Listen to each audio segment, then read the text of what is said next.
There is a man in New York City who spent the better part of a decade building a wall around Harry and Meghan. His name is Dan Wakeford. He was the editor of People magazine. He was the man who approved the cover story in which Meghan's friends revealed what they called the truth about her life inside the palace. He was the man who published the letter Meghan sent to her father, framing it not as a strategic leak, but as a daughter's private anguish made public against her will. He then moved to US Weekly and attempted to turn that publication into what multiple industry sources have described as a propaganda sheet for the Sussex operation. For 8 years, Dan Wakeford was the wall. He took their calls, he printed their framing, he attacked journalists who contradicted their version of events. And then, 3 weeks ago, he left. He went independent. He launched his own platform, and he started talking. What he said in the first 72 hours has detonated across every royal commentary outlet on the planet. Not because it was new, but because it was him saying it. The man who built the wall just told the world what was behind it. And behind it is a couple who are, in his words, wildly unhappy, hemorrhaging money at a rate that would bankrupt most households within 2 years, and facing a divergence in personal goals that his sources describe as impossible to reconcile. That last phrase is not mine. It is a direct quote from people inside Harry and Meghan's own operation, delivered to the journalist who spent 8 years telling the world they were fine. And that is not even the most damaging detail. The most damaging detail is a number, and the number is $38 million. Stay here. Every detail matters. Before I take you through what Wakeford revealed and why it matters now, let me establish something that the mainstream coverage of this story has neglected entirely. To understand the significance of what Wakeford has done, you must understand 2 things. First, what access journalism actually means, and why Wakeford's departure from it changes the information landscape around this couple permanently. Second, what the $38 million figure represents when you place it alongside the income streams that are collapsing around them. Without that context, this looks like another gossip story. With it, it reveals itself as the beginning of the end of the Sussex financial model. Access journalism is simple. A journalist agrees, implicitly or explicitly, to cover a public figure favorably in exchange for exclusive information. The public figure gets positive press. The journalist gets stories no one else has. Both sides benefit, both sides are compromised, and both sides understand that the arrangement survives only as long as the access continues. The moment the journalist loses access, the arrangement collapses. And when it collapses, the journalist is left holding 8 years of stories they know were not true, 8 years of sources they know were spinning, and a professional reputation that depends on whether they acknowledge what happened or pretend it did not. Dan Wakeford has chosen to acknowledge it. Not fully, not with the explicit mea culpa that some commentators believe he owes the public, but enough. He spent 3 weeks talking to 5 sources inside Harry and Meghan's world. He spoke to industry experts. He compiled a financial and personal profile of the couple that contradicts virtually everything he published during his tenure at People and US Weekly. And the question that every person watching this should be asking is not whether what he is saying is true. It almost certainly is. The question is why he is saying it now. And the answer is devastatingly simple. He no longer needs their permission. Now let me take you through what he actually found. Because the details, when laid out in sequence, tell a story that the Sussex communications team has spent years and millions of dollars trying to prevent from being told. Here is what Wakeford's investigation revealed. The Netflix deal was never $100 million.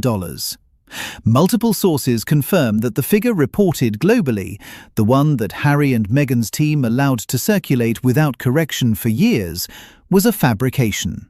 Not in the legal sense, in the strategic sense. The number was permitted to exist in the public domain because it served the narrative that the couple had replaced their royal income with something bigger and better. The actual figure has not been disclosed, but sources inside the industry indicate it was substantially lower than what was reported, and that the performance clauses built into the contract meant that much of the promised compensation was contingent on deliverables that have not materialized. The scripted polo drama, which was supposed to be a flagship Sussex production, will not see the light of day, according to Wakeford sources. The lifestyle show was not renewed for a third season. The production model that was supposed to make Harry and Meghan the new power couple of streaming content has, in the words of one industry insider quoted by Wakeford, reached the point where their name now detracts from a project rather than selling it. The Spotify deal was not $20 million. Same pattern. A number was allowed to circulate. The number was not corrected, and the actual compensation, once the deal collapsed, bore little resemblance to what was reported. And then there is Diana's inheritance. This is the detail that cuts deepest, because it is the one that connects Harry not to his brand, but to his mother. Princess Diana left money for both of her sons. The exact figure has been reported variously, but the consensus estimate is approximately $10 million, adjusted for growth over the years since her death. Wakeford sources say it is mostly gone. Not partially depleted, not strategically invested elsewhere, mostly gone.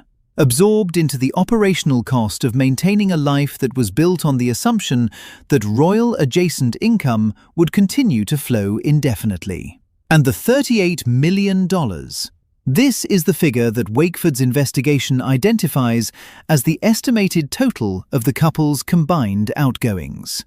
Security, multiple mortgages, legal fees from at least 5 active or recently concluded lawsuits, staff costs, which have been reduced through what sources describe as significant cuts, but which remain substantial. Travel, the operational overhead of Archwell, their foundation, which has been running a deficit. When you place $38 million in outgoings against income streams that are contracting, deals that are underperforming, and an inheritance that is mostly gone, the arithmetic is not complicated. It is a countdown. The consequences of Wakeford's reporting unfold in layers. First, the credibility collapse. For years, the Sussex media strategy has depended on a specific claim: that leaving the royal family was not a sacrifice, but an upgrade. That the couple traded titles for freedom and came out ahead financially. That the Netflix deal, the Spotify deal, the book deal, the speaking fees, the brand partnerships amounted to more than the palace ever provided. Wakeford's reporting dismantles that claim with the precision of someone who knows exactly how it was constructed, because he helped construct it. Every magazine cover that said they were thriving, every exclusive that framed their departure as a triumph, was part of an architecture that Wakeford is now, brick by brick, taking apart. The couple cannot accuse him of bias. He was their bias. For 8 years, he was the man whose bias they relied on. And now that bias has reversed. Second, the marriage. Wakeford sources describe the couple as wildly unhappy, with goals that have quietly diverged in ways that may be impossible to reconcile. I want to be careful here, because speculation about any couple's private relationship is inherently limited by what outsiders can observe. But these are not outsiders. These are 5 sources inside Harry and Meghan's own operation, people who work with them, people who see them daily. And they are telling a journalist who protected the couple for nearly a decade that the internal reality does not match the public performance. Wakeford notes, almost as an afterthought, that sources also say the couple are still attracted to each other. That qualifier, offered alongside a description of irreconcilable divergence, reads less like reassurance and more like the kind of thing a source adds when they know the rest of the picture is devastating and want to soften it just enough to maintain their access. Third, and this is the layer that connects to everything else happening this week, the strategic void. Wakeford reports that every source he spoke to, without exception, said the same thing about what the couple should do next: disappear. Step away from public life for an extended period. Stop the interviews. Stop the content. Stop the tours. Stop the product launches and allow the public to forget the accumulated damage of 6 years of overexposure. Then, and only then, attempt a relaunch. Every source said this, and every source also said that Harry and Meghan will not do it. That every instinct they possess will resist the one move that might save them. I want to pause here, because there is a version of this story that is purely about failure, and I do not think that version is honest. Harry and Meghan are two people who made a decision in 2020 that millions of people understood. They wanted to protect their family. They wanted autonomy. They wanted to raise their children outside the machinery of an institution that, by Harry's own account, had caused him profound psychological harm. Those motivations were real. I believe they remain real. The tragedy is not that they wanted freedom. The tragedy is that the financial architecture they built to sustain that freedom was based on projections that did not hold, deals that did not deliver, and a public appetite for their story that has, after 6 years and multiple retellings, reached exhaustion. They are not villains. They are people who overestimated the durability of their moment and are now living inside the consequences of that miscalculation.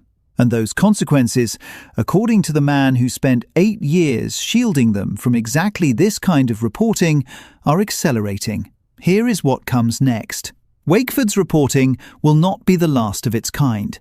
He has opened a door that other journalists who were silenced or discredited during the years of access journalism, are now walking through. Charlotte Griffiths, the Mail on Sunday editor whose Facebook messages with Harry were read aloud in court, is now telling stories she held back for years. Hugo Vickers, the Queen's confidant, has published a book revealing that Elizabeth II feared Harry and Meghan were secretly recording family conversations. Tom Bower, whose biography of Meghan was dismissed as hostile when it was published, is being vindicated by each new revelation. The wall that Wakeford built is not just cracking, it is being dismantled by the man who built it. And behind it, the Sussex operation is exposed to a level of scrutiny it was specifically designed to never face. The couple has one move left. According to every source Wakeford consulted: disappear, stop, go quiet, let the cycle reset.